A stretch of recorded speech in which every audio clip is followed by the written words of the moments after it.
pessoal, aqui é o professor Plínio Monteiro e nessa aula eu vou explicar os métodos de precificação baseados no mercado. O ponto central de qualquer estratégia de precificação baseada em valor é tentar identificar não o preço e o custo que você entregará daquele seu produto, mas sim qual é o valor que aquela sua estratégia de marketing com um determinado nível e estratégia de precificação, quanto isso levará a uma percepção de valor para o seu cliente. Vamos tomar esse exemplo. Então aqui eu tenho um mapa, onde eu tenho, por exemplo, no eixo Y o preço e no eixo X a performance do produto. Nesse outro mapa eu tenho o preço em relação à demanda. Então aqui nós temos a curva de elasticidade preço-demanda. Quando o iPod foi lançado, ele foi lançado com preço alto, mas ainda assim ele tinha uma alta performance. Então, por mais que ele tenha uma estratégia de preço elevado, ele ainda assim entregava um valor positivo para aquele consumidor, dado que sua performance ainda superava aquele nível de preço esperado para aquele produto.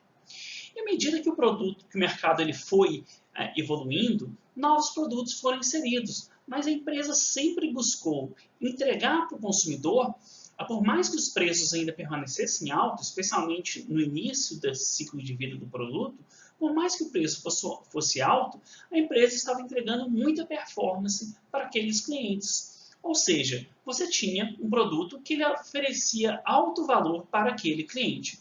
Então, a ótica de precificação baseada no mercado é justamente você tentar estabelecer qual que é o valor que será entregue, tendo em vista aquela sua estratégia e o produto que está sendo precificado. Uma abordagem de valor que se aplica tanto em mercados empresariais, mas principalmente em mercados de consumo, é utilizar o que nós chamamos de preço de valor percebido ou preço de performance.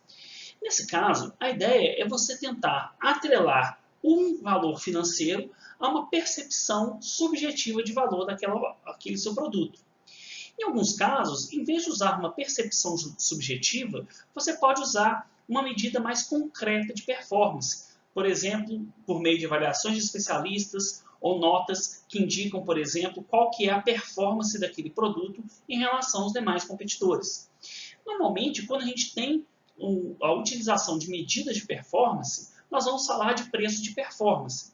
E quando a gente tem uma avaliação subjetiva do valor na perspectiva do cliente, nós teremos a percepção de valor percebido.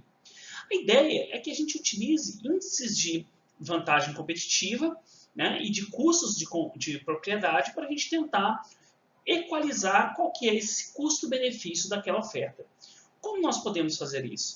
Vamos trazer um exemplo.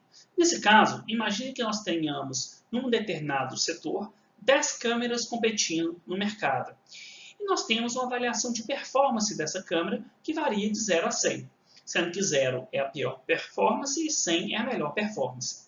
Se essa performance foi dada por uma avaliação de especialistas, uma avaliação objetiva de características dessa câmera, nós chamaríamos essa avaliação, esse preço que nós vamos calcular, de preço de performance. Se essa avaliação é subjetiva na perspectiva do consumidor, quer dizer, uma percepção subjetiva da marca, das características daquela oferta, ou de aspectos mais simbólicos também desse seu produto, esse preço então seria chamado de preço de valor percebido. Além disso, nós temos o preço médio de mercado de cada uma dessas câmeras no mercado. Então, isso aqui foi uma pesquisa de preço que foi feita e avaliou o preço médio dessa câmera. O que seria nós identificarmos o preço justo daquele produto? Seria justamente você identificar, dado o padrão dessas performances das diferentes câmeras e o preço efetivo dos produtos, qual seria o preço esperado daquele produto para aquele nível de performance. Para fazer isso, nós podemos usar a regressão linear, onde nós vamos identificar qual que é o efeito do aumento de uma unidade na performance sobre o aumento do preço esperado daquele produto. Nesse caso, usando esse modelo estatístico, nós poderíamos identificar aqui uma câmera que tem uma performance de 80, tendo em vista todos os preços e performances dos demais concorrentes, ela deveria custar $224. No entanto, essa está custando 180. Se ela deveria custar 224 e o consumidor paga 180, o valor para o consumidor vai ser justamente a diferença entre o preço justo menos o preço daquele produto. 224 menos 180 vai dar 44. E se nós fizermos esse demais cálculo para as demais câmeras, veremos que algumas câmeras vão ter um valor positivo para o consumidor e algumas vão ter um valor negativo. Aquelas que têm valor positivo quer dizer que a expectativa dos benefícios daquela oferta superam o custo financeiro dessa oferta. Já aqueles com valores negativos é aquela em que o preço da oferta é maior do que os benefícios esperados daquele produto. Então, nós teríamos aqui uma estimativa do valor para o consumidor. Como que nós fazemos esse cálculo no caso prático? Bom, primeiro, o que nós temos que fazer? A gente vai selecionar um pacote de ofertas concorrentes. Então, você tem no mercado, você identifica todos os principais produtos que estão naquela categoria concorrendo para um determinado público-alvo. Depois, você tem que ter uma medida de valor para cada uma das ofertas. Ela pode ser feita por pesquisa de mercado, se perguntar para as pessoas avaliarem os produtos. Ela pode ser feita por especialistas, que vai ser uma avaliação de performance. Ou mesmo você pode criar itens de pontuação, né? Então, assim, a câmera tem essa característica, ganha 5 pontos. Essa outra característica dá 3, e assim por diante. Depois, você vai ter que fazer uma pesquisa de preço. Vai ver qual é o preço médio de mercado em um determinado canal que você está avaliando. Posteriormente, a gente vai ver a relação entre o valor e o preço, que é usando normalmente a regressão linear. Feito isso, a gente vai fazer essa previsão do valor justo para cada cliente, né? E, finalmente, a gente poderia avaliar o impacto da mudança de preço numa proposta de valor específica. Esse resultado poderia ser projetado no que a gente chama de mapa de valor.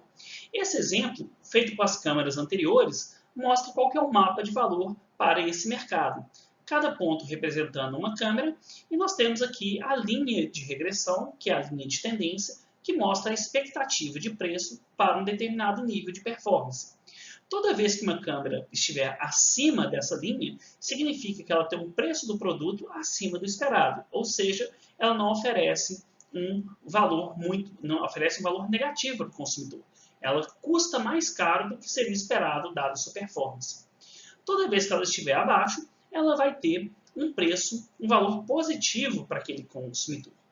E, além disso, nós podemos conjugar os níveis de preço e os níveis de performance para definir a estratégia de posicionamento dessa empresa. Por exemplo, essa câmera é uma câmera de alta performance e também de alto preço. Então, possivelmente, ela tem uma estratégia premium. Uma câmera como posicionada aqui, ela tem uma estratégia mediana e ela vai ter um preço baixo. Então, ela seria ali um low fare. Seria uma empresa que tem um preço baixo e justo. Uma câmera que está normalmente nesse patamar aqui estaria já um pouco com um preço médio de mercado.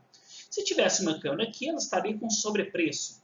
Então, nós poderíamos identificar também por esse mapa o posicionamento daquelas empresas ou produtos competidores em relação ao seu preço e o valor que ele entrega para o consumidor. Qual é o grande desafio para usar essa metodologia?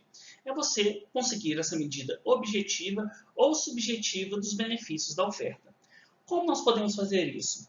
Ou a gente faz uma avaliação de múltiplos atributos, a gente define vários atributos que são importantes naquela oferta, como, por exemplo, o design, o peso, durabilidade da bateria e assim por diante. Para cada um deles, nós atribuiríamos um peso de importância, por exemplo, esse fator é 10%, 20%, assim por diante, e depois a gente ia avaliar todos os produtos existentes nesses atributos, dando notas para dizer qual é a performance desse produto em cada um desses atributos. Depois nós multiplicaríamos o peso de importância pela avaliação e somaríamos esse resultado, chegando a uma avaliação geral da performance daquele produto. Esse método poderia ser feito tanto com especialistas, mas também você pode utilizar ele com pesquisa de mercado, usando um método que é conhecido como modelo de Fishbein. Você pode usar grupos de foco para tentar obter essas estimativas por meio de uma conversa com grupos de consumidores que vão chegar a esses valores, ou também conversas com especialistas para chegar até esses valores. E, finalmente, uma técnica muito popular é você fazer a análise conjunta, que vai, então, atribuir qual que é o valor percebido em cada atributo da oferta.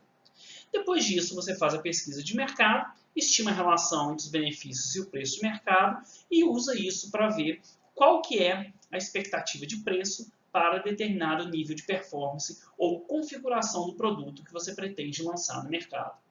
Com isso, chegamos ao fim dessa aula, onde eu apresentei os principais métodos para fazer a precificação na perspectiva do mercado. Muito obrigado, pessoal. Até a próxima. Tchau.